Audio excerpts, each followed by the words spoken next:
How exciting. Dreams Nice. in your Let's eyes go. now. We are live. Yay. Make the stars align. So Amazing. rise up and show how. This is the Oh, I think I'm time. losing And you. together, you and me. I can mute. As long as your destiny. Ah, 꿈이어도 no, no, 괴로나. no. 미션 바보나. 꿈을 말야 But I hear your 비슷해. voice. 너의 That's 알로 good. Good. 깊어지고.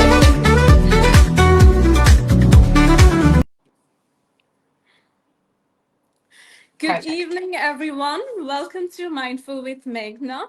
As always, you can see me, and I have a very special guest with me all the way from Switzerland. Let us welcome Miss Alicjia Loss. She is a global coach in femininity and in success as well. And bef- Alicia, welcome to the show. Thank you, my dear. I'm so excited and honored to be here with you. Such an inspiring woman herself. I'm so honored to have you here. The very reason that I invited you because I have been following your content over the years, and what really caught my attention was you talk about how love and success are interconnected, and Mm-hmm. being someone from Bangladesh, which is more like a test case of development in the world today, I often wonder. Um, if love and prosperity can go hand in hand because we are always Mm-hmm. taught that development comes at the cost of sacrifice Yes. or at the cost of Yes. not having emotion but rather logic into it. So Yes. from from the perception of a leadership trainer or a political educator, when I think about love and success, I think in the terms of national development and the kind of compassion that can go with it. Mm-hmm. And you, who always teach everyone that your magnetism can attract both love and prosperity. So, my very first question to you is what exactly is magnetism? And how do you compare it with feminine power and also with national development? What a charged question. Thank you very much. We start big. I see. We go deep straight away. I love that. My kind of a woman. So, yes, indeed, we have this kind of misconception existing in the world about us always having to choose one or the other thing in our life. And especially when it comes to financial growth, or as you say, emotional, energetic growth of love, of nurturing, of caring, we think that if we put our attention or time into one spectrum, another one will have to suffer. This is kind of like this win or lose kind of a theory that we have. And this comes from the fact that we are still grounded in this masculine world of creation, which means that we get it from the time or effort invested. Mhm. And the truth that I am bringing into the equation is it's not about just our time and effort. It's actually who we are being when we are interacting in those areas. And when we are growing our identity, where we are becoming more of ourselves, when our energy and our impact on another human in front of us is more condensed, this is when suddenly we don't need to invest so much time and effort to get an outcome that we desire. And you can imagine the situation of a woman that goes into hundreds of dates and invests hours and hours into that. She puts time and effort. It doesn't mean that the outcome will be positive because we cannot Right. force it into existence.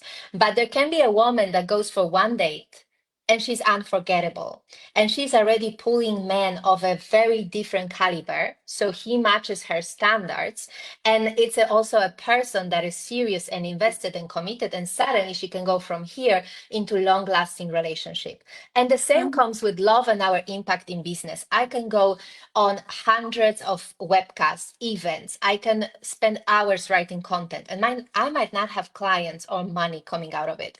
But if I am very much tapped into who I am, what I want to create, how much worthy and valuable I am of everything that I desire, and I create and show up from that space, and I feel what I have to say is valuable and people need it, trust me, it might take 1 hour, one event, and you can have a lot of clients. And suddenly you can see that because you're the person that can hold more, because you are more, because you are much more connected with your internal power when you're doing those things, it starts to ripple. right? The effect Mm. you have grows and grows, and it doesn't require more force, more push, or more time. It requires you being bigger in all of that. And then the bigger results are coming effortlessly. And how I like to talk about it, to materialize it a little bit for people who are still a little bit skeptical, let's put it that way. I like to see it that our being is like a prism, and around us there are opportunities, money, men, women, like circulating, the things we desire. And they come through us. But when our prism is blurred because we are doubtful, fearful, when we feel small, when we don't feel worthy, not much of it will come through as a powerful stream of what we've created. It will be blocked, sort of. It doesn't come into existence of our life.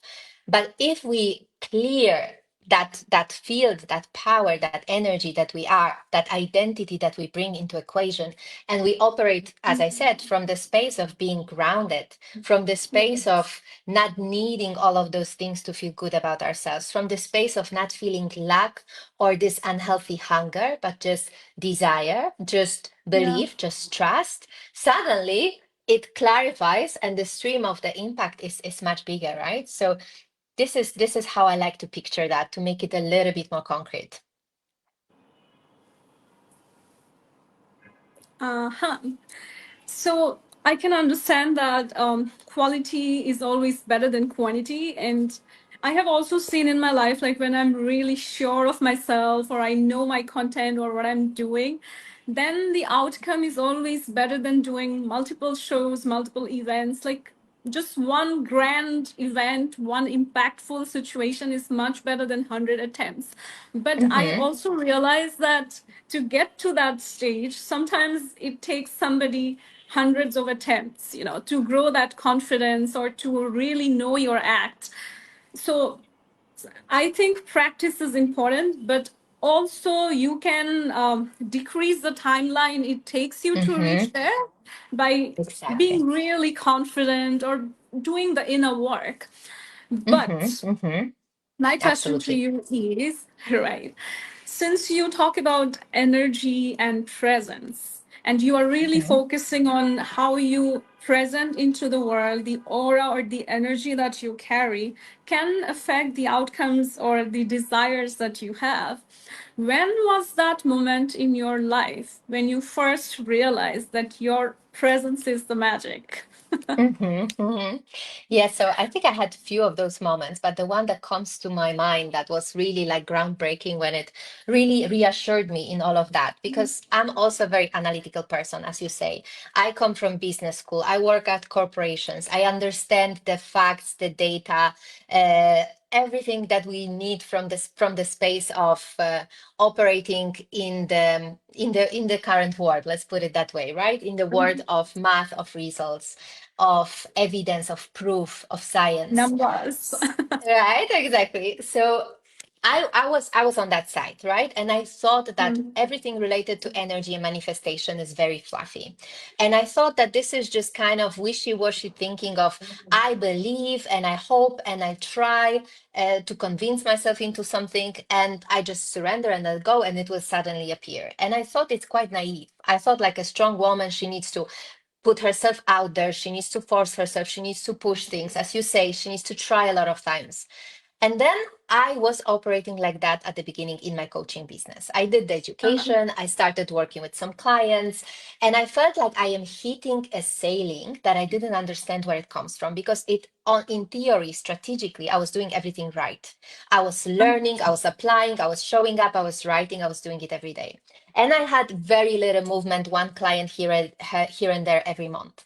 And then suddenly I understood it's probably not my actions, because I'm doing the right actions. I'm doing exactly what my mentors are doing, and they are creating crazy results of hundreds, thousand per month.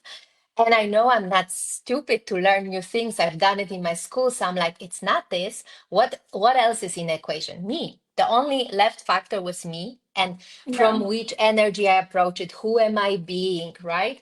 How I'm treating my own creativity, how connected I am with my topic, how I believe in my results. And then I understood I'm actually very doubtful. I have a lot of resistance to get the clients or have more clients. I didn't feel safe being seen online. I didn't feel good Uh, with having more flow, more income, more money. That felt quite scary. That felt overwhelming. When I worked on that within few weeks, and then I showed mhm. up with the same strategies, I didn't learn anything else. I just started talking about new masterclass. Suddenly I had 200 of women joining. And then from those 200 of women, I had 10 that wanted to work long term. While before I had maybe one client per month with much more effort and time invested. And then for me, it was like this really huge eye opening moment when I understood my influence comes from who am I being in those moments. Of course, I need to put it into action. Of course, I need to still have an engine moving and pressing on gas, but I am the fuel. I am the one who decides how far we will go in that story. And that really shifted my whole relationship with the energetic influence, with the identity, with magnetism. That was locked from that day. Yes. I can totally relate to you on that. Like, even in my segment as a leadership trainer, although my faculty was political leadership, but I delved more into the mindfulness part of it because maybe like around 12 or 15 years before, what I Mm-hmm, personally faced was that even though we talk about politics, we talk about data and a lot of logical reasoning, but somewhere mm-hmm, I felt that people who are in leadership positions, they tend to hide their flaws. Like when you mm-hmm, are going through depression or you are feeling mm-hmm, nervous or you're unsure about something, you have that pressure of being perfect or seeming perfect so that mm-hmm, others mm-hmm, don't feel scared, and that puts double pressure on you mentally. So mm-hmm, what personally helped me was practicing mindfulness, and mm-hmm, then I thought that what the world needs more of is not the knowledge or experience of political strategy or mm-hmm, history and all that, but rather more about how to connect yourself to your inner core energy. How do you mm-hmm, stay calm and balanced, and mm-hmm, then you mm-hmm. get the energy of using your knowledge for the right purpose. But Mm-hmm. in the very beginning, Absolutely. my story was a little opposite of yours. I used to Mm-hmm, get like hundreds of clients, but mm-hmm, they were all group setups, and they would not pay me much. Like it would mm-hmm, start from like a certain amount, and you have hundreds of people joining your classes, but your mm-hmm, income is not growing. What happened mm-hmm, over time was I started getting more personal clients, like one-to-one classes, and the payments were way higher than having 100 people class. yes. So Mm-hmm, yeah, so in my case, the quality of having one consistent client was way better than having hundreds. So what I mm-hmm, started doing was I made my classes pro bono. Like you can pay whatever you want, or you can join one free class, and then mm-hmm, from there, people would be interested to join the one-to-one session with higher payment anyway. So I mm-hmm. started delivering my knowledge free of cost so I could Yes. attract the right clients, right? Exactly. They could So, have a taste kind of your magic before they have to commit yes, and go farther, and they can trust you and feel better about their decision. Yes, that's usually a really good way. exactly, exactly. So I Hmm. feel that that was about magnetism. Like you give Hmm. people a slight taste of the piece, and then they get magnetized and they want more of it. Exactly. But Hmm. but it's the field of coaching, it's the field of training. But for Hmm. people in general, when we Hmm. say magnetize prosperity, magnetize Hmm. love, do you mean beauty or intelligence or something subtle or something bold? What do you mean when you tell people Yeah. magnetize this in your life? What a good question, and how many things to debunk with that question. Because this is also something that I see when women, especially women, when we hear magnetism, but it can also apply to men who don't maybe even relate with the word at all, right? But for women, we think it means that we need to be beautiful, irresistible, that we need to have this kind of a surface level influence on somebody, right? Based on how we show up. Actually, the magnetism comes from much more deeper layers of our being. And what I mean when I say being magnetic, for me, it means that our energy is really strong and really condensed. And it happens in a very pragmatic way. It happens when we feel very worthy, very deserving of everything we want to create. Meaning, a woman or a man that feels worthy, it's a person that doesn't need so much external validation. We don't need to have other people giving us compliment, other people who are choosing us, other people who say yes to us, other opportunities coming up every time to feel more reassured about ourselves. This is a feeling that we give ourselves first. And then you show up to the world and you go for the job interview. For example, let's take this spectrum of a corporate career. You go there and you go with the belief of, I am amazing at what I do. I'm such a valuable human. I am an amazing person. I am a hard worker. Every company would be lucky to have me. And I'm not giving it to myself as a pep talk and I'm trying to affirm it and I'm trying to convince myself. I truly believe it deep down. And when I show up with that energy, when I speak to people, I will have a very different body language. I will have different level of confidence. I will answer questions in another way because I will not try to prove something to you. I will not try to make you impress with me because deep down I feel insecure. I will come with this silent reassurance that moves people and makes them trust you, makes them know that you are a valuable person and makes them want to be around you and choose you because you give them so much security with how much tapped you are in your own worthiness. The same goes for dating. If I'm a woman and I go on a date and I Mm-hmm. already feel and I deeply believe that I am a catch and I would be an amazing girlfriend and I am an amazing wife material and any man that gets into relationship with me will be lucky to have me and I don't have to have this man Joe or Brett choosing me, but I know that the right man will respond to that energy, so Mm-hmm. I don't have to be convincing this specific person to love me. I love myself. I give it to myself. I validate myself. I see myself as a valuable woman. And trust me, a valuable man will respond to that energy because that's what magnetism is. That's the silent confidence that doesn't need you screaming, be the loudest, be the most visible, be the most flashy or colorful. The boldness comes from this energy. I know who I am. Thank you. I have high standards. Thank you. This is my boundary. You crossed it. Thank you. You see what I mean? That's what's Yeah. magnetism. Nice. Nice. Well said. Do you think a country can be magnetic? Because you started the Mm-hmm. conversation with how it's a patriarchal world or how Mm-hmm. the whole system is more man centric. But when we Mm-hmm. talk about our country, we call it our motherland, which is more like a Mm-hmm. feminine energy thing. True, So huh? yeah, so how do you relate feminine power with building a nation? Oh, wow. That's such an unusual question that I've never gotten until now. You're full of surprises, miss. So for me, I believe that the country can balance both energies because, as you say, if we think about the country, there is an element of the motherly energy, that connection, that Yes. nurturing, something that feels like home, something that feels warm, something like that feels like a fireplace that pulls you in. And as a person that lives in a foreign country away from my motherland, this is something that always brings me back. That feeling of this is where I belong, this is what my place is, those are the people I love. And that is Mhm. something that, of course, the country or the political system can emphasize by bringing unity in the nation. Not trying to separate people, not trying to set them against each other, bringing them collectively together so we are stronger together, so our nation grows. We can be very different, the same like we are in a family, in a household. We can have different values, we can have different points of views, right? But we can still come together, respect each other, listen to each other, be able to have a dialogue together and love the other person. As simple as that, because they are human. They try to Mhm. do their best, they try to express themselves.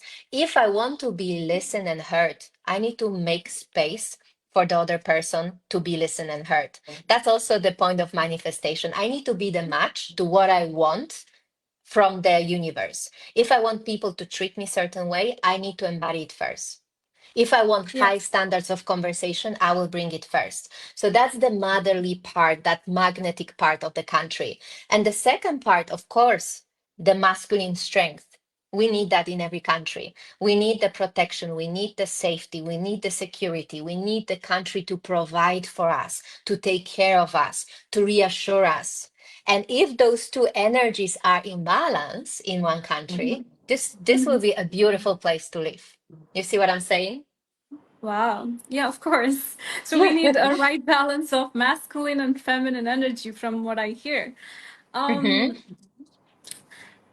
for the context of Bangladesh, at least, we have had Hmm.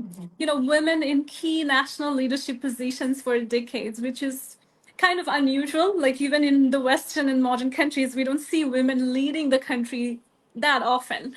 But we have primarily had women being the prime ministers, women being the head of the most a structural power of the country. But still, in the common scenario or in the general society, whenever a woman is successful or powerful or financially having the upper hand, somehow society is scared or doubtful of it. Like, where does the money come from? Or where Hmm. does the power come from? They kind of think that it's linked to some man providing in the background, or they think that women have it easier because they're, like you say about superficial beauty, that it's Hmm. because of their beauty that they're having things easier in Hmm. life. Hmm. So why do you think that kind of happens? Is it because that women being successful breaks the old patriarchal structures, or how else do you define it? Like, why does that happen? Hmm. Why are people scared or dubious about women being successful? Mm. Oh my God. You are really knocking the conversation to the next level. Um, so yes, that is a very good question, and I think there will be a lot of different angles to it. What comes on top of my mind? The first thing, as you say, it's a novelty of that. It's not very. It's not very known pattern of a woman creating her wealth on her own, not having it handed to her by men or by the family or by the husband. Because Yeah. before, often women, they were not able to be so professionally active, to be expressed, to be generating money. So, in a sense, people are not used to it. And very often, whatever is new to us, we see it as a threat, we see it as a risk. So Hmm. immediately we are kind of trying to find the holes in a fabric of it because something seems suspicious. So that's where people Yeah. are kind of starting their attitude towards that kind of phenomena. And additionally, I think it also comes from the fact that women create wealth in a very different way. Uh-huh. So if we are doing it on our own, as you say, self-generated, self-sourced money, this often will come from very different spectrum of operations. Women, when they create money, they are considerate, they operate differently, they sometimes put very different standards, they look at the impact on everybody around them. They are not just focusing on the status, on the power. They think about very holistic view on what happens with this money, where it comes, where it goes, etc. For people Yeah. who like to stay in a different spectrum of generating wealth that is much more black and white and, let's say, simplified, of, Hmm. it just matters that the money is here and that's it. Maybe women are a little bit uncomfortable, maybe we are asking too many questions, maybe we are challenging too many different strings attached, because women naturally, our relationship with others, as we say, it's very nurturing, very caring, and we Yeah. automatically think about the group, not just ourselves. So Yes. when we collaborate with other people or with more masculine ways of creating money, this will be a little bit of a threat, right? Because it becomes kind of a complex topic for others to handle. So I think there is also this discomfort on how woman then operates with money, what she wants to do with that money, how she wants to think more about the whole collective win-win type of situations, rather than, if we win, I don't care if others are losing. That's not very natural thing for women. And for some people, as I say, it's a bit tricky to accommodate that kind of spectrum. So people are kind of scared of the unknown, or the Mm-hmm. one that is not commonly seen. So they get a little bit of a shock or a surprise, I would say. Is that it? Mm-hmm. I think so. And you know, it's also like this old association of if in the past women were getting money only through men, it's very difficult for them to understand that suddenly the reality shifted. So they are still projecting the old stories into this new modern women that did it very differently because their worldview is a little bit stuck in the old times. So it's also the time Yeah. of the mental transformation that needs to follow, and they need to understand, okay, that was the past. Now the present time is very different for women and the Welsh I generation. agree. I agree. Um, since we are talking about femininity and women for so long, but we have a lot of viewers who are men, so Hmm. especially in our platform. And to be Great. frank with you, even in my training work, I see more men taking mindful leadership classes than I see women. Probably like in a class of 20 people, there would be 3 to 4 women and the rest are all men. So Hmm. even though I keep on saying that men have a hard time accepting women in leadership positions, but as a leadership trainer or as a political educator, I see more men coming to take that service from me than I see women. Hmm.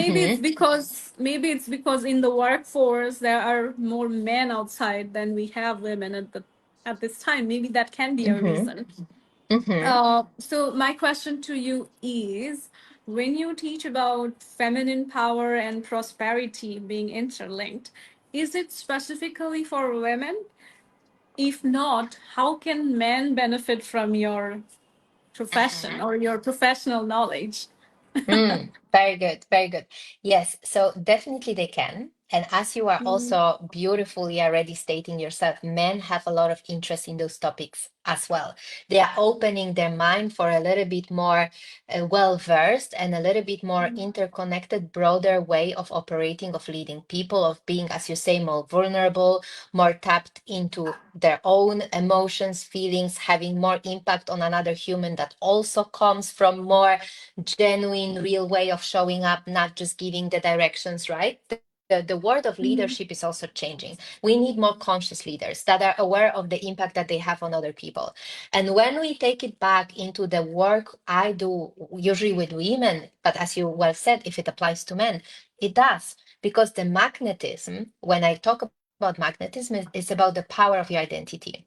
It's about how much behind you are of what you want to create, how much self belief Uh, you have, how much self worthiness you have, how much you can also metabolize the metabolize the emotions that are coming with that. Meaning, the more impact I have, let's imagine a male leader becoming a vice president or something of the company. He has a mm, lot of people under him. He has a lot of impact on human lives. His word is sometimes like a law. You need to be very mindful and conscious of what you're saying, how you're feeling, from which energy you approach it. And also when you are in it, of course, you experience a lot, clearly, right? Because we have yeah. much more expectations on us, much more pressure on us. We have much more responsibility as a human on other people's lives, on money, on results of the company. So we also need to learn to metabolize those feelings so we don't go into burnout, so we don't go into overwhelm, so we don't go into shutdown, so we don't go into aggression, violence, or all the other disempowered ways that emotion that is not processed will show in a more masculine way. For women, it can go more into, let's say, depression, or it can go more into, as we said, the disconnect, the shutdown, stepping away, escaping. For men, it can more go into, often into rage, into this kind of Uh, like negative emotions that they are holding within themselves. To be powerful, impactful person with a lot of reach, you need to also grow your emotional capabilities to hold it, because there's a lot to hold. So I think this work on being a stronger person, metabolizing your emotions, being able to have a capacity to hold what we want to create, the bigness, the impact, the results, applies across. You see what I wow. mean? Wow. Yes. Um, Right, taking from your point, if a man wants to develop his feminine side, his feminine energy, where Mhm. can he start from? Like, what is the first baby step that you would suggest for a man to be in sync with his feminine side? Mm. I think the first thing that he can do would be to get to know himself, Mm-hmm. really increase the self-awareness and self-discovery, because many men I've worked with as well in my capacity as a coach and also working still in corporation, I've seen that, since childhood, men are more pushed into the doing, into delivery, into actions, into motion. Very rarely they stand and they take a kind of screenshot of, who am I actually? What do I want? What matters for me? What are my personal values? Am I creating life that reflects who I want to be? What matters to me personally, not just expectations of other people, not just what my boss wants from me, not just the pathway that my parents expected from me. And if they go into that, so the connection with yourself, I think it's a first critical thing for men. And it can already open his eyes to so much, so many opportunities, so much truth, and so much more fulfillment in life. I've met a lot of men that were already very advanced in their careers and they didn't feel fulfilled because they felt like, I don't know whose life I'm living, but it doesn't feel like the right fit for me. I just don't feel good. I don't feel like I belong here. After 20 years, I make a stop and I don't know how I got here.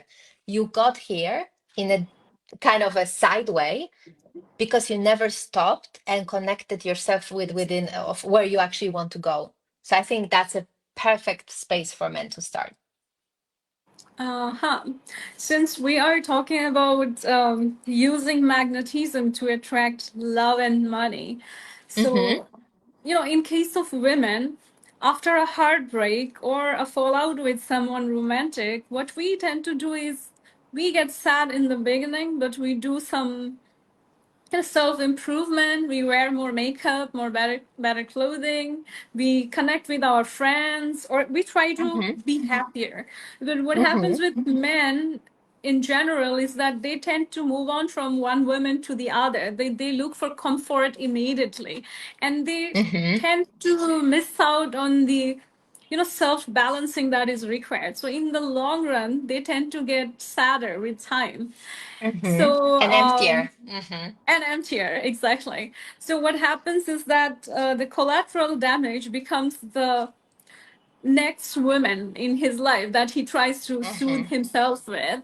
So Mm-hmm. somehow that affects the men and also women, because women are feeling discarded or used because of one man not choosing to work on his emotional capacity and simply going from women to women to get that validation, emotional Mm-hmm. validation.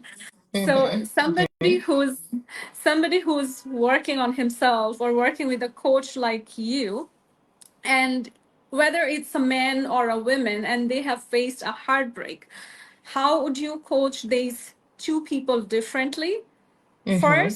First to be more magnetic for love, and Mm-hmm. also when a person is going through the depression, anxiety, or the sad time of a breakup, it's also affecting their financial situation. So when you Mm-hmm. talk about magnetizing love and money for somebody who's going through a heartbreak, whether a man or a woman, how are you going to coach them differently?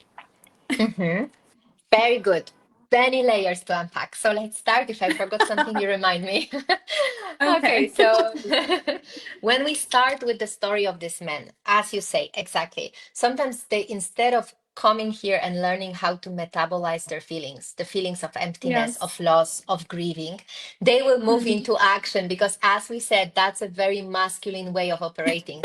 Moving Yes. forward, motion forward, not being able to take a stop and feel and also face those feelings and let them guide you and let them grow, because if the last relationship ended probably mutually, because that's usually where the breakup happens, the two sides somehow contributed to it. If you're able to stop, to see what's happening with you, to learn and get an insight, and internalize it and take care of yourself and of your own growth and evolution and become a better version of yourself, next time you will meet the right woman, you will be ready for her and you will create something very good. And you will feel also good throughout the process because you gave yourself a time to take care of yourself emotionally first. Instead of going to another woman, hurting her, and feeling even worse about yourself, which will make you spiral as a man as well, feeling less Yes. worthy of a good woman, feeling less worthy of a good long term relationship, feeling like a jerk that just hurts people. And ultimately, you're almost scared to let a woman come close to you because you're afraid you're going to hurt her again. Another one. So that's the negative spiral. Instead of negative, you can go into positive. We explained. Mhm. And now, when we take a perspective of that woman that is this collateral damage that unfortunately gets in a track of a man that is not healed and is treating her as a patch, let's say, to the Yeah. wound he still has, right? Like probably each and every one of us was in that pathway one way or another, driven by this vehicle. So, what I would like to tell to that woman is Mm. if you learn to give yourself the feeling of love, of validation, of importance that you matter, it will raise your standards of what you allow and accept in terms of a men treatment. And I like to tell my client an analogy of a hungry woman, like starving in her stomach.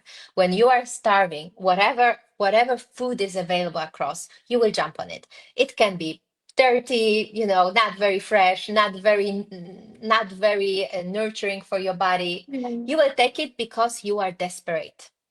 But if you're a woman who learns to give herself that feeling and self source, as we said, the love, the joy, loving her life even when she's single, finding a ways as well to feel like she's important without another person giving it to her, or finding it through other channels than men, through the contribution she gives, right? Through the self-care she gives herself, and every day she is reinstating how important she is as a human because she's Yeah. doing the inner work. Maybe she's investing money in herself, maybe in education, whatever it is.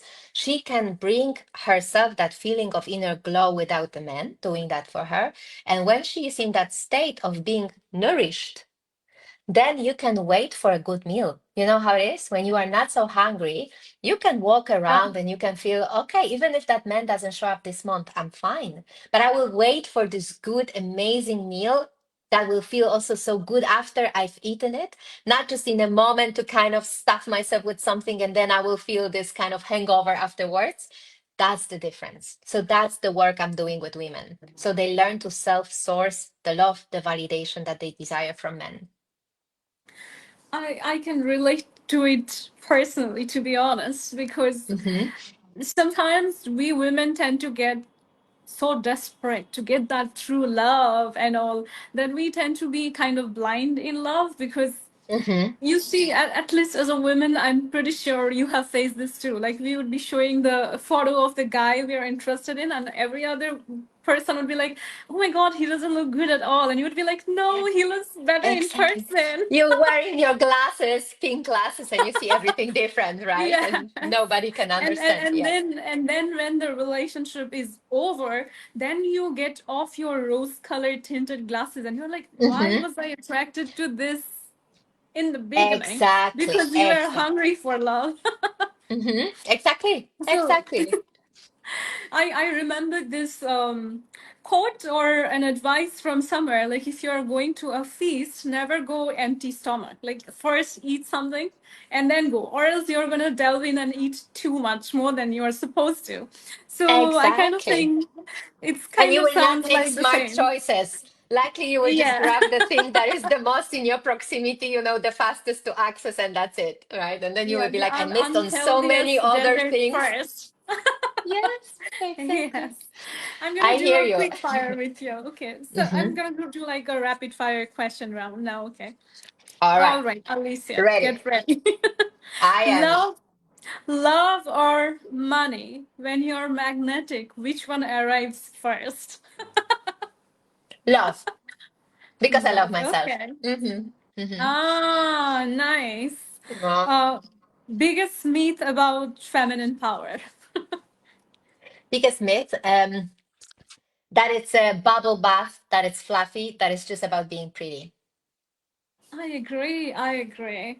But sometimes not for everyone, but somebody who's really going through a mental disorder or someone who's going through like years of trauma, it can be really hard to just get up, have a shower. It can be really difficult to even take care of yourself. So I see that a lot of women would get these like jotted hair because they're Mm-hmm. not taking care of themselves, and the spa Mm-hmm. centers, or Mm-hmm.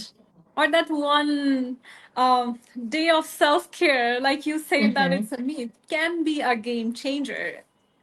I I personally agree. feel so. I agree. I agree. It's just that for me, that's a fuel to feminine power, Uh-huh. but it's not the only, let's say, encompassing definition of it.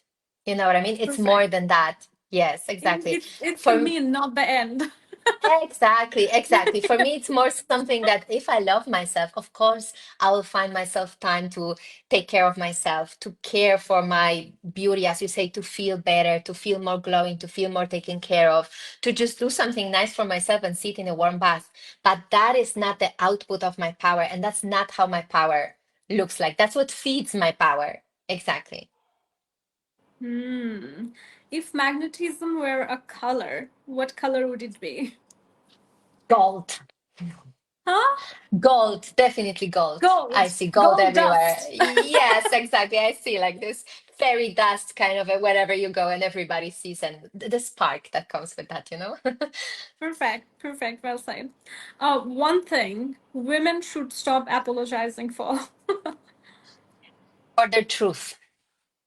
for their truth. Oh my gosh, right on. I Mhm. agree. I One know you thing, know it.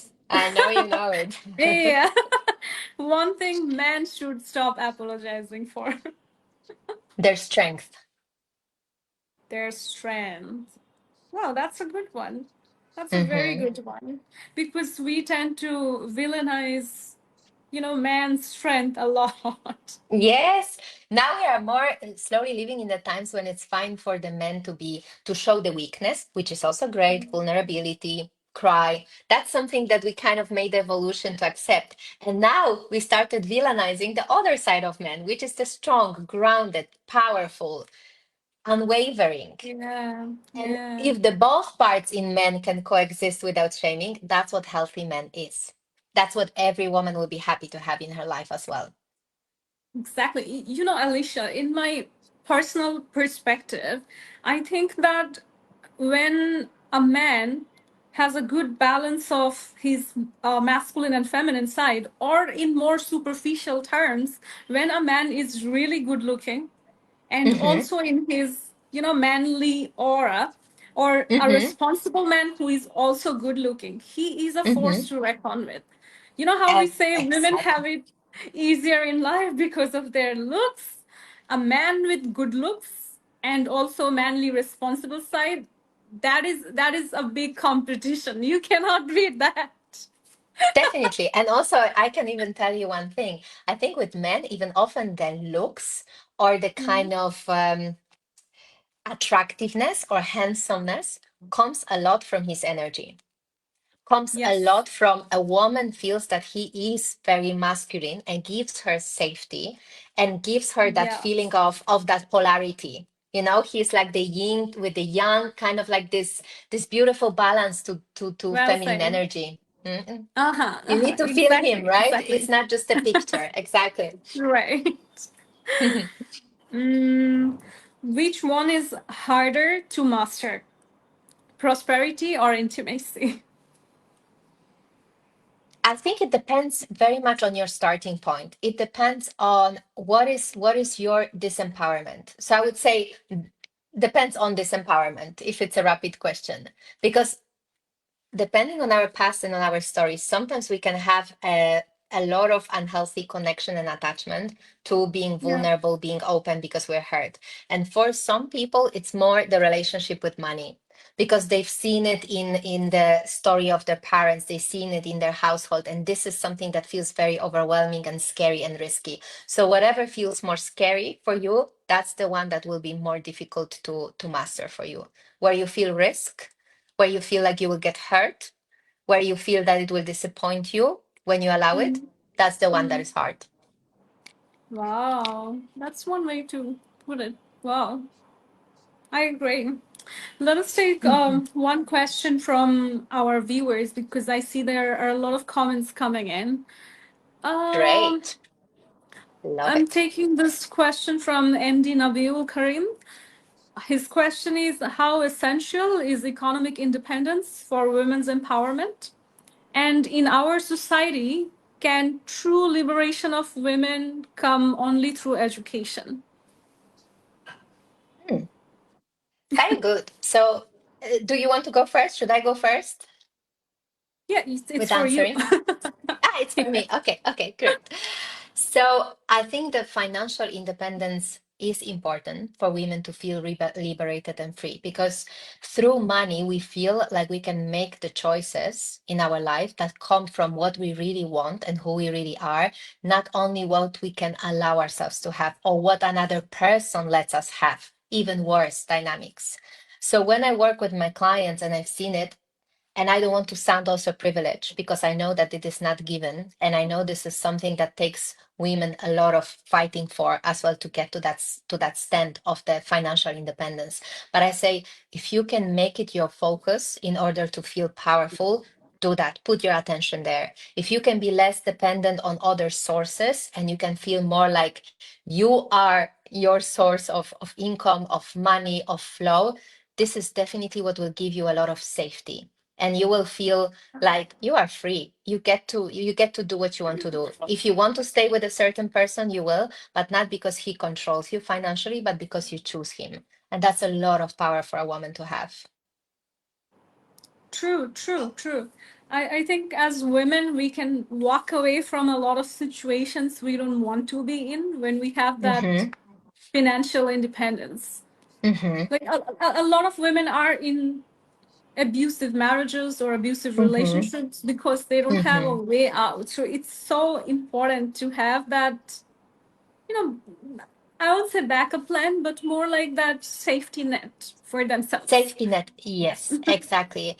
I literally had just a coaching session with my client in exactly the circumstances that you've mentioned, where the person feels trapped in a Mm-hmm. life that is dysfunctional and abusive because she feels like she has no other choice.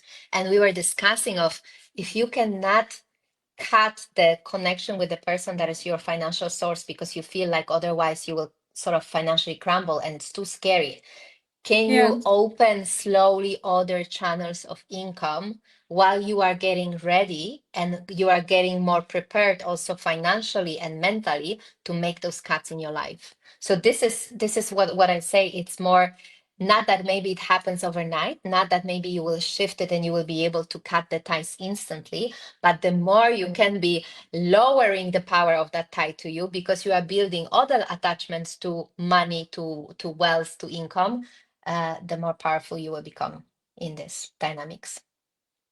Wow. Let's take another question. I think this Mm-hmm. is a really good one. Rahul Rahman has asked: how does an individual maintain their magnetic presence and energy when facing business failures, rejection, or burnout? Very good one. And I've done that pathway myself. And I've seen it also with my clients. So, in the moments when we feel like things are not working for us, in the moments when we feel like it's not happening, and even though I'm trying, it's not doing any good. Sometimes maybe you need to take a little bit of space and distance. Sometimes maybe you do need to plug out yourself, and you need to first, as we said before with Magna, maybe you need to kind of reconnect with yourself and give yourself care first. You need to restabilize yourself. You need to restabilize your nervous system that is scattered and it's overwhelmed and it's exhausted, and you cannot pour more from an empty cup. But then when you get to the space where you feel like you recovered and then you're getting rejections, then Mm, the point of those rejections, and everybody still gets them. Me, when I get clients, I still in between get people who say, you're not for me, this is not for me, or this is too much, or I'm looking for something different. I am not taking it personally, and I am not making story of it about me as a human and my worthiness. I just accept that I might not be for everybody. Not every opportunity will work out for me. Maybe it's not just meant Yeah. for me.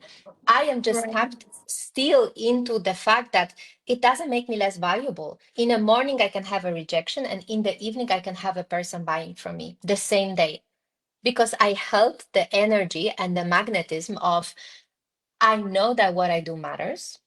I know that people need it. I am excited to do it with them. And if I stand in that space and talk with from that space, the right person will hear me. And those that don't, they are not my people. That's okay. Not every man will be my husband. It's okay, you know.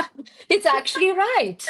So that's where you Yes. can come back to the love life that we don't have attraction always with every person, but it doesn't mean that this person there's something ultimately wrong with that person. They were just not our person. Let it go, Wow. right? Well, I'll add one of my questions to the Yeah. list. Um, Mm-hmm. now that you have mentioned it, I haven't been the woman who's been cheated on, luckily in life, but I still do have trust issues because I have been the women that men cheated on other women with. And Mm-hmm. I sometimes wonder, like, even if you are in a marriage with someone, somebody is your husband, or somebody has Mm-hmm. promised to be there for you forever, and then, despite having that commitment, things go wrong. And in all these memories and all these future plans, everything that you feel that was in sync with your reality suddenly is not, and Mm-hmm. and you have Mm-hmm. and you have a cheating husband at hand. Mm-hmm. Mm-hmm. What should be your way of dealing with it? Like, how would your magnetism survive this duality, like with a man who has a Mm. double life happening? Mm-hmm. Mm-hmm. Mm-hmm. Very good point. So the first thing I like to say to women that come to me with those problems is you are not the source of that. That's this person that doesn't feel worthy of having committed relationship, of being so close with another woman, of dedicating himself to her and her to him. So he's looking for other pathways. Often it's a people that actually don't feel worthy, that don't feel Oh, good enough to be really loved. That kind of men. Not saying all of them. There are people who just don't care about other people. That's the second part of the spectrum. And maybe you picked kind of wrong. You didn't see that in them. They were masking it enough and all of that. But you are not the source. That's the first starting point. The second point is trusting another person after that. So I say, even the best man or the best human, you can never be fully in their head. You can never fully know what they're thinking, what they're experiencing, where they at. You can just see what they show you. And you can just make the best true. judgment based on that. And you can try to be discerning, and you can try not to be naive, and you can try not to tell yourself stories, but look at the facts. So I like to say, look at the words and look at the actions of a person in front of you. Are you trying to just believe the words, or are you also looking through their actions? Is it consistent what they are telling you at the beginning of a relationship, what they are telling you and how they are acting? Because they might be love bombing you, they might be trying to make you feel important, etc., but are they showing it in the moments that it really matters? Are they there for you? Do they show you this devotion that you need to feel that it's not just attraction, it's actually love? And then still, you will never know what happens throughout life. So, what I say is when women come to work on those topics, it's not about learning to trust him, it's learning to trust yourself. Because when you learn to trust yourself so deeply that you will know that no matter what happens, no matter what another person outside of yourself will ever do, you've got that. You've got your back. You will be strong. You will know how to handle it. You will suffer, but you will go through it and you will be on the other end. And you don't have to close yourself and you don't have to build the walls before. You just need to know that in case it ever happens, you're fine. You've got yourself. Well said. You remind me of that bird analogy. Like, a bird's confidence doesn't come from analyzing the strength of the branch it sits on, but rather, even if it breaks on its ability to fly away. It sounds Yes, very similar. exactly. That's a very good connection. Exactly. Because, it's like when you try to trust men, another person, you put your trust in another human, then what happens? You will try to control them to feel more comfortable with your trust. You will try to micromanage this relationship because, again, the locum of your trust is outside of yourself and you don't want to lose it. When you take it back to yourself, you're not so micromanaging, you're not so all over the place, you're not so checking and wanting the proofs. You can let go, and that's this feminine surrender. That's this energy of that woman is not all over him, and that makes him want her even more because she's so secure, and the security comes from that you trust yourself. Very well said. We're going to take one more question from audience. Um, Mr. Rusan Rahman has written, relationship dynamics differ from country to country and societies to societies. How would you advise a man to react when there is an interracial or intercaste relationship? Hmm. So, of course, I cannot fully speak from experience, and everybody's going through their own, everybody's a bit more expert on their life than the external person. I always say that. But I am facing myself a relationship with two different origins, right? We come from different countries, we had different education, we are different culturally. And what I see works the best in for us, so the same for men here in your question would be being curious about the background of another person, not assuming that I always understand everything because I don't know exactly where they come from mentally, what is their kind of education, what they picked up at home, what their country sort of stamp into them, right? Like I come from country like Poland. It's a country that is post-communistic country. We've experienced lack. We've experienced oppression. We've experienced things that are very unsafe. It's much more difficult to trust people, right? We carry more trauma. And then there is a person that I'm with who's from Switzerland, from the neutral country, didn't go through this war tumble the same way. They're much more light, they're much more unattached, they don't interpret everything in the same way. So here we don't always understand each other. But the point is, when I understand and I try to understand where they come from, I understand more than where the behaviors come from as well. And I am much more compassionate, curious, empathetic to that. So making space for another person to be themselves, to bring their cultural heritage into our relationship, instead of overwriting it and thinking that I know better, that's the solution for a good and balanced relationship. Oh, wow. What I take away from your answer is someone having tolerance in the relationship, Mm-hmm. like Mm-hmm. trying to be understanding even when you don't understand. Exactly. Exactly. And be curious and ask questions. And if you see the behaviors that you don't know where they come from, you can also ask and you can understand the root of how that person is formed by other forces than you, right? By other systems, backgrounds, ethnicity, etc. You Mm-hmm. know, I do follow this as well, like asking before assuming.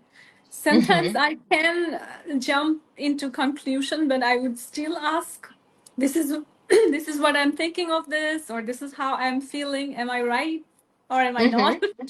So Exactly. You I reflect have it a back. tendency. Yeah. Right. But I also realized something from this habit, which is when a man is lying or hiding something, when you ask them question, they tend to not answer. Mm-hmm. Or they tend Mm-hmm. to get into the rage mode or they try to deflect, but they will never give you the direct answer to it.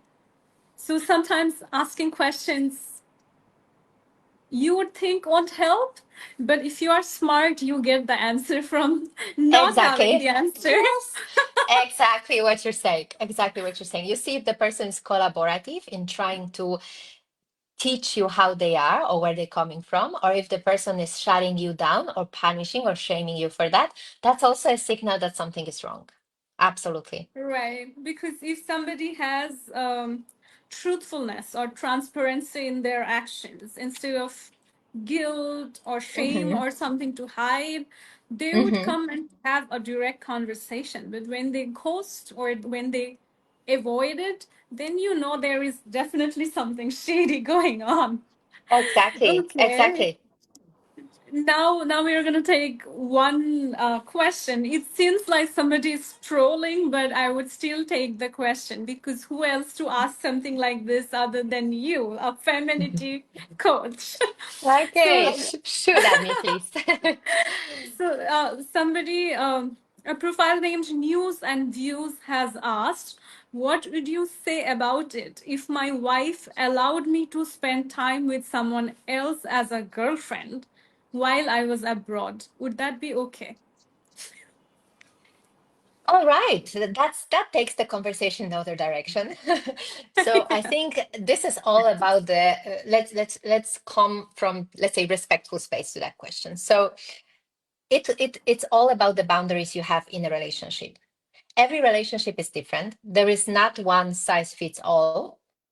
And I think it's about two mature, aware, conscious humans who are shaping the union between themselves the way it serves them. So if this is a direction that another person feels all right with, and it serves certain purpose for both of you can do it. Nobody can forbid it, right? The other thing is just you need to be thinking about the consequences of that kind of actions, right? What follows? Because for me, again, a healthy relationship, how I see it, again, might be always a personal, is the exclusivity in a relationship, feeling like that person's committed to me, choosing me, that I am enough for that person. They are enough also for me. I'm not searching for any thrill outside of that because if I'm lacking a thrill, I'm creating it in my relationship. I'm working on that in that relationship.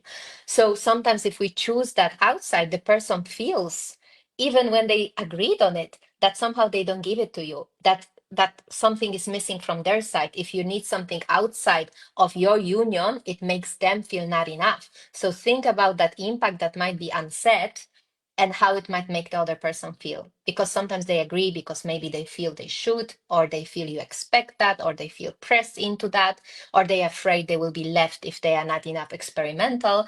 But let's think about the relationship in a spectrum of what feels good now and what will feel good later, in a month, in 2 months, in 3 months. Because we're there for a long run. Alicia, I believe that no person in their right, sane state of mind would allow something like this. I don't want to be judgmental, but I think a lot of times in more conservative societies, Mm-hmm, people tend to avoid divorce or separation, especially after having children or years together. So mm-hmm, when the thrill, I won't say thrill, but when that connection is missing, or when you two have evolved over time and are not mm-hmm, in sync with each other anymore, you mm-hmm, kind of try to maintain the image of being together, and mm-hmm, you take permission from each other and seek the thrill outside of the real respectful relationship. But what mm-hmm, happens is the consequence of this, that we are human beings, so there is mm-hmm, no probability that you are never going to be attached to the other person, or the other person is never going to be attached to you and would always see this as a non exclusive relation. So I think the mm-hmm. consequence of doing that is way worse than actually separating and going for moving on with a new stage of life. So I think that's a change that conservative societies need to be more open to, so people don't fall into this loop of trying to seek thrill outside. Yes, yes, yes, I agree. I agree.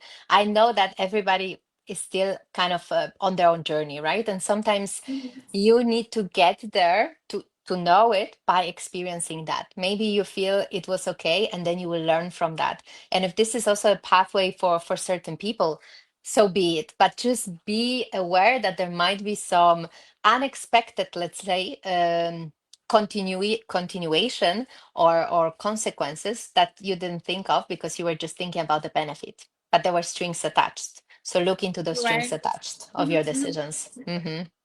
Oh my gosh, you have comments flying in. Let's take another question Very from our good. I audience. love this conversation we're having.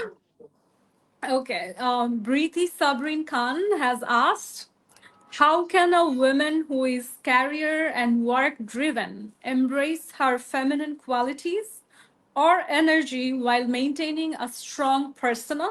Because Men often feel intimidated by such women. And Mm-hmm. sometimes such women are confused about how to get the right partner for themselves. Mm-hmm. Mm-hmm. Very good topic. And I have a lot of clients that come, especially from this more corporate background, where we were learned to be strong through being a lot in our masculine. And that is a big breakthrough for a lot of women, that it wasn't my holistic strength. It was just me operating a lot in the masculine that I mastered, that I was really good at because I could deliver. I could push through.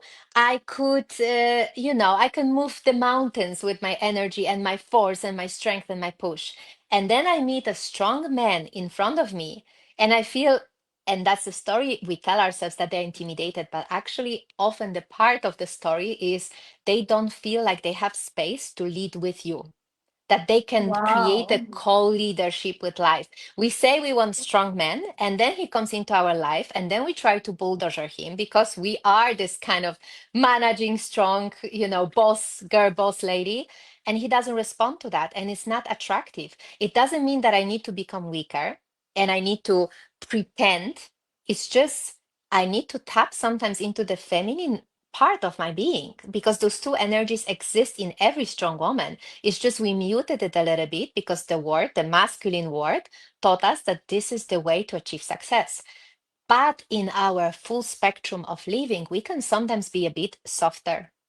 We can sometimes be leaning a little bit back and letting the person do their thing. You say you want to be surprised in a relationship. It's also important to give the person space to actually think, to do something for us, not us micromanaging them. And that's usually where these men, they fall off, because they feel like they don't want to be employee, they want to be an equal partner in that relation. And we need to learn to lean back sometimes so he can lean forward, and we are not emasculating them emotionally or with our actions, but we are co-creating something together as two strong people. It's a very big Wow. question. There could be like literally one masterclass to answer it, because there are a lot of subtopics under it, but this is a kind of essence. Yeah, I must appreciate the question. I mean, the answer Very was good. as intense as the question was. I try to match Okay. the depth of the question. I hope it helps the audience. Okay, Alicia, we talked about feelings, love, and emotions a lot, but I think a lot of our male viewers would have this question because we say that magnetize love and prosperity. Like the more you magnetize yourself for emotional value, you can also attract money. So if I Hmm. ask you the question, if I ask you Hmm. one direct question, like a lot of our audience would want to ask, how do you make money? From the space of energy, yes. So basically, the Yes. process of making money here, when we look at the energetic magnetism, is if I think about a desire I have, like money-wise desire. Let's say I want to create this and this kind of month in my business, or I want to get a raise. If I want to be a energetic match to it, that's the manifestation language. We'll unbank it now. It means that I have to look, am I fully aligned with having that? Meaning, is there anything in me that is resisting that? And trust me, you think, oh, but more money is just good. How can there be something resisting it? It's not so obvious, because very often when you will think about, okay, that means a promotion, that means my tasks will change, my responsibilities, my time at work, and I am resisting that internally while complaining about my boss not giving it to me. This is a conflict. This is an energetic conflict, which means that you are pushing it away energetically because deep down you don't fully want it. You're not sending a clear signal in your actions that this is the next step for me, and you are not receiving it because of it. And I've seen it so often with clients, where even also men, where we were working on being, as I say, being on the same level of something they want to create in terms of their identity and openness and safety to let it into their life. Suddenly, when you switch that, when you show up then at work, when you create, when you deliver, but your energy is like, I'm ready for it, I'm open for it, give it to me, like I can handle that. This speaks louder than your words, than your task, than your presentation, than the delivery, than anything you did. And suddenly those things start to pop in because your capacity grew. Your capacity for growth, for holding more things, bigger things grew. And that's when bigger money comes through. And you are not afraid to get it. You are not afraid to hold it. You are not afraid, or you don't feel like you are maybe not good enough to be the man that is paid XXX amount of money because you already did the work and you feel you are. Mm. I I would say that when we talk about magnetism, it's not just personal, but it's kind of political as well. Like that's where Mm-hmm. I relate it from. Mm-hmm. And suppose a country is progressing and earning billions, having investments and a lot of advancements and industrialization and all that. But somewhere in that country, women are silenced, oppressed, or men are not allowed to flourish into their more vulnerable, understanding, loving Mm-hmm. Softer forms. part. Mm-hmm. Mm-hmm. Yes, yes. I think those countries are not truly advanced countries. I feel that while you are silencing freedom of expression or not providing the human rights to its citizens, even if you are earning a lot financially, you are not Mm-hmm. progressing. So why do you see that kind of imbalance in a lot of countries in the world? Because the way we put forward, especially in your spectrum, that love and prosperity are both interconnected, then why Mm-hmm. is it that we see such bipolar situations, and what can we do about it? Mm-hmm. I think it comes a lot that in some countries, the politics and the system is still built on control of the citizens. So imagine who is easier to control? The person that is not fully aware of themselves and integrated and in their power and grounded and centered, the person that takes safety from within, or the person that is still relying on the external validation, the person that is still a little bit wobbly, the person that kind of feels that part of the resources are active and part not, the person that is looking for the safety from the outside and reassurance from the country. The second type of person is much easier to control. And then when you have control, you have this kind of notion of power that comes from not that I am chosen, it's that they don't have another choice because that's the only way. Because it's easier sort of to manipulate people into believing certain things. It's easier also to push them in a direction that I want because they are weaker. If people and the society in a country grows stronger and they are more capable and they are more self-resourced, then you have to change sometimes the conversation. They ask more questions, they challenge more, right? They are more expressed. They stand up more for themselves. They represent themselves more. They are less afraid. And this is a combo that not every country wants to welcome.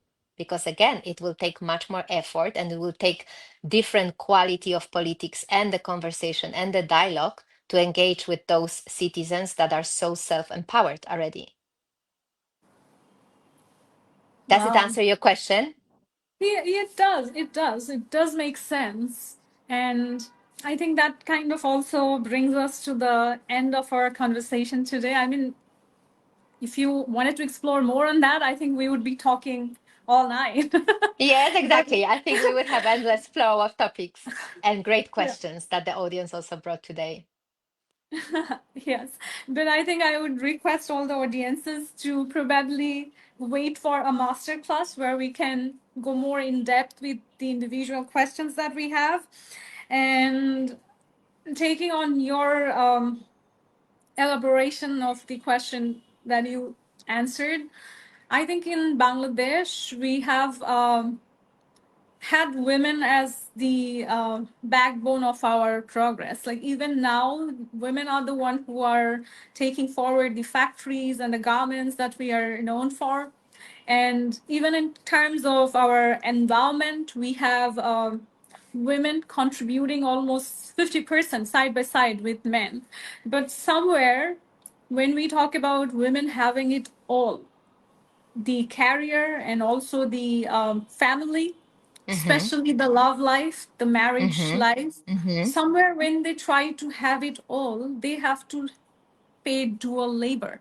Like they are working at home, they're working Mm-hmm. outside, still not getting the kind of recognition for it. Obviously, not getting recognized for doing dual labor, and Mm-hmm. also not having enough salary or monetary, I would say that monetary recognition for it. Mm-hmm. Mm-hmm.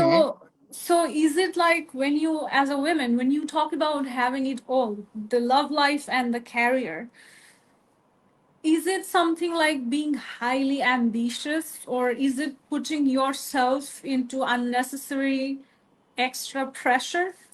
Or when you say that I cannot have both, or I need to have freedom in one sector, like if I am working outside, I cannot be working at home too. Is it to sound lazy in this patriarchal world? Mm-hmm. Like, can we actually have it all? I mean, what would be your suggestion for it? Mm-hmm. I think when we say that we can have it all in that spectrum of understanding is that Mm. the one thing usually shouldn't exclude another in our life. And we should learn to use our energy in a way that fuses and nourishes all areas of our life. And as you say, I am fully aware that there are certain limitations in given families, in given conditions, in given countries, cultures, and also kind of a heritage that we have. It's not changing fast enough often for women.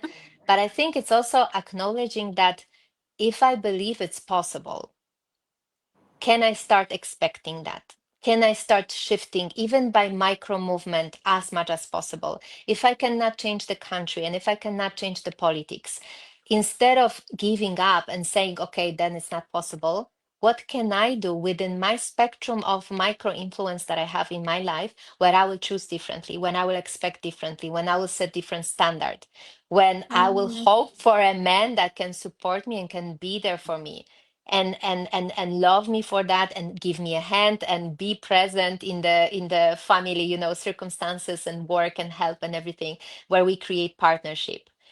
It doesn't mean it's easy. It doesn't mean that it just happens from one day to another.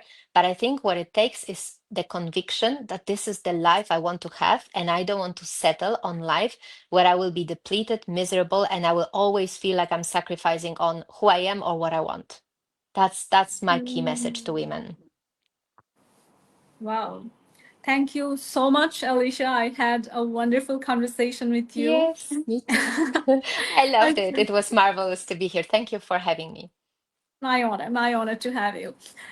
Just for the closing of our live today, if every man and woman watching this live conversation had to write one mantra in their diary tonight, something that they can carry on tomorrow, and not let this energetic exchange that we had end tonight, but rather carry Hmm. into their tomorrow, what would be the mantra for them?